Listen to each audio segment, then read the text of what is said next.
Hello guys, welcome to HM Tech.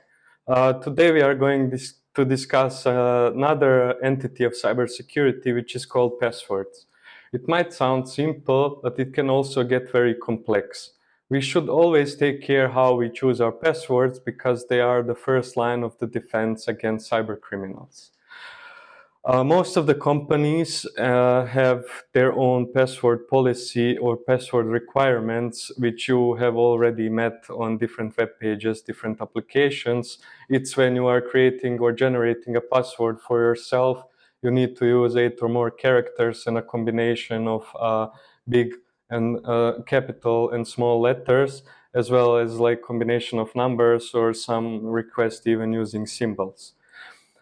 This is an important thesis because if we use a 4-digit number as our password, the hackers might use a tool called Hashcat, for example, which tries to assume the user's password, and it needs like 10,000 cycles to guess the password if it's consisted of 4 digits. If we increase this, the longevity or the length of this password to 8 digits, it's already going to take this program 100 million assumptions in order to crack it.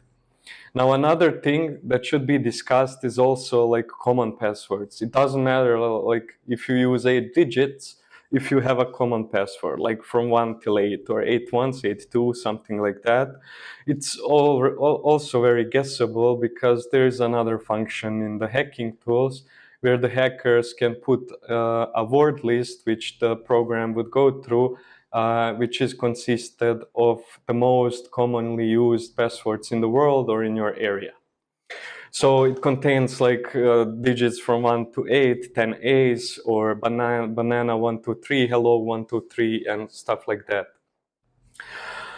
You can easily find these word lists on the internet online, and you can download them. They even like consist out of 1 million entries of words inside of them. And what the program does is it also tries a combination of these words. Once it's out of the word list, you can program it however you want to crack a password. Number one thing that scares me in today's world regarding passwords is the companies, IT departments in companies which are responsible for creating new users usually use the same password for every newcomer in the company or the new employee. You already like can guess what can happen. Another employee might already know the master of creating passwords, and you can assume what username a new employee would get, and you could already gain access to his account before he comes to his working space once the account is created.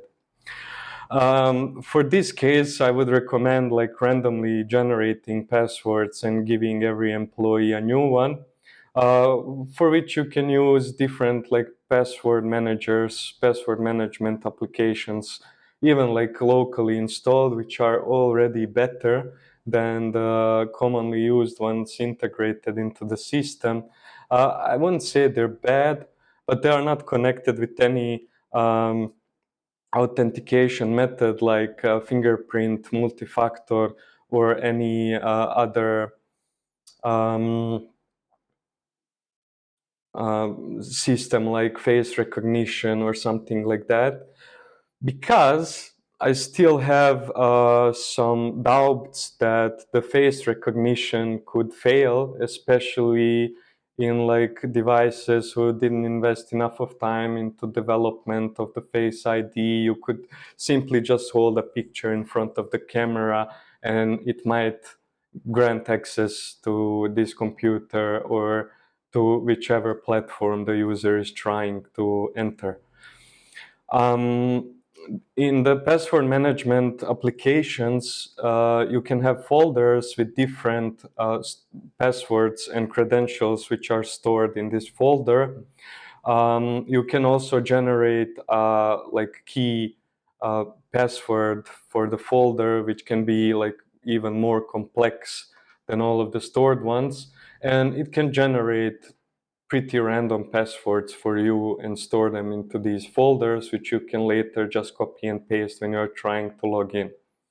Now, you're already familiar probably with Google implementing this directly into the Chrome browser, where the browser saves the passwords and you have the passwords in your stored in your Google account, which is perfect, which is great. But if somebody gains access to your Gmail account or cracks the password, then he might also gain access to all of your passwords, which are stored in the cloud. Same goes for Apple devices. They also have a password manager built into iPhones and computers.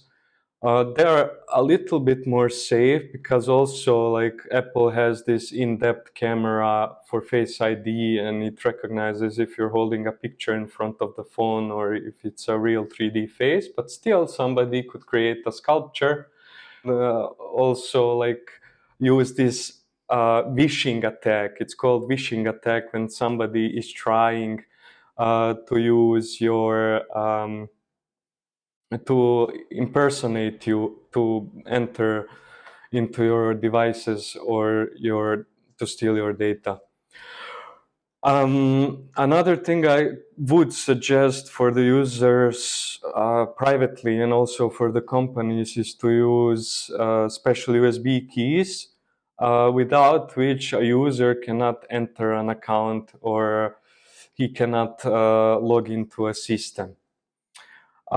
This is especially useful because, like, without a physical device, you cannot, even if you know the password, you cannot enter into the system.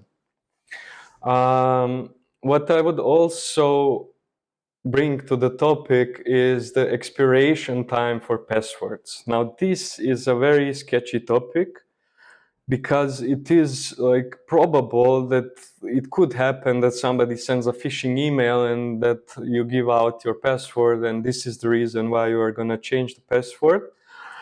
But on the other hand, it makes people use simple passwords in order not to forget them. And this can bring some even more troubles with it. It could bring more insecurity to the company, and it could like demotivate the users to use more complex passwords.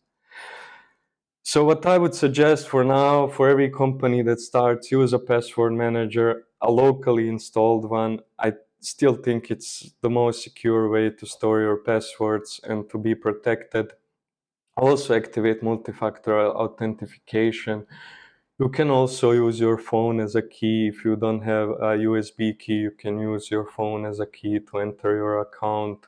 There are different options on how you can manage the security of your passwords, and you should be aware of it even if your company doesn't have, or a website or a portal doesn't have this like password requirements or password policy. You should still be aware of it and use more complex passwords for anywhere where you log in. So this would be everything for today's topic. I hope you enjoyed this talk and that you got aware of some more things, even though you already know all of it. I just wanted to share some experiences from my side and to warn some people to raise the awareness about the importance of passwords. Thank you.